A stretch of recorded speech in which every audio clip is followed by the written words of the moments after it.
বাদনা পরবের দিন ভয়াবহ ঘটনা ঘটল বলরামপুর থানার অন্তর্গত নেকড়ে গ্রামে। পারিবারিক অশান্তিকে কেন্দ্র করে বৃহস্পতিবার সন্ধ্যে 6টা নাগাদ এক মহিলাকে লোহার রড দিয়ে মাথায় আঘাত করার অভিযোগ উঠেছে তার জামাইয়ের বিরুদ্ধে।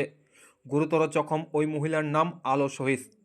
স্থানীয় সূত্রে জানা যায়, মেয়ে ও জামাইয়ের পারিবারিক অশান্তির খবর পেয়ে আলো শহীদ ওই দিন জামাইয়ের বাড়িতে যান। সেখানে উভয়ের মধ্যে বচসা শুরু হলে হঠাৎই ক্ষিপ্ত হয়ে ওঠেন জামাই। অভিযোগ, লোহার রড নিয়ে শাশুড়ির উপর চড়াও হয়, মাথায় সজোরে আঘাত করে সে। রক্তাক্ত অবস্থায় মাটিতে লুটিয়ে পড়েন আলো শহীদ। ঘটনার খবর পেয়ে দ্রুত ঘটনাস্থলে পৌঁছায় বলরামপুর থানার পুলিশ।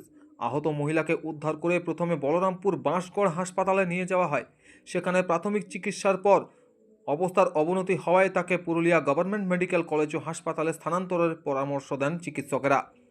গুরুতর জখম আলো শহীদের মেয়ে মালা শহীদ সংবাদ মাধ্যমের মুখোমুখি হয়ে জানান, আমার স্বামী প্রায়ই আমার সঙ্গে ঝগড়া করে। মা আমাকে দেখতে এসেছিল, তখনই ওর উপর চড়াও হয়। ঘটনার বিষয়টি খতিয়ে দেখছেন বলরামপুর থানার পুলিশ।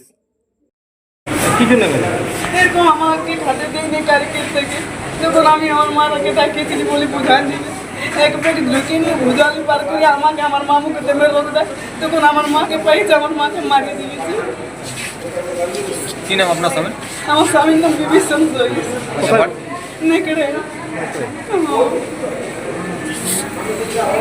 বহুত বার করতো, আমাকে উল্কা দিকে মারে, ছড়ে ছড়ে মারে, বহুত মারে। আমি কবো আমার মা বাবাকে বলতে নাই যে আমাকে ইয়ার সঙ্গে থাকতে হবে। কি চাইছেন এখন? এখন আমি আর ওর সাথে থাকবো না, আর আমি ওকে আর রাখবো না, ওকে জেল দিব আমি। কি নাম আপনার? আমার নাম মালা শহীদ। আপনার মায়ের নাম? আমার মায়ের নাম আলো শহীদ। আপনার কোথায় বাড়ি?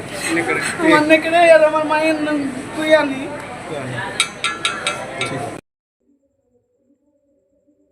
ব্যুরো রিপোর্ট, সংবাদ বাংলা 24/7।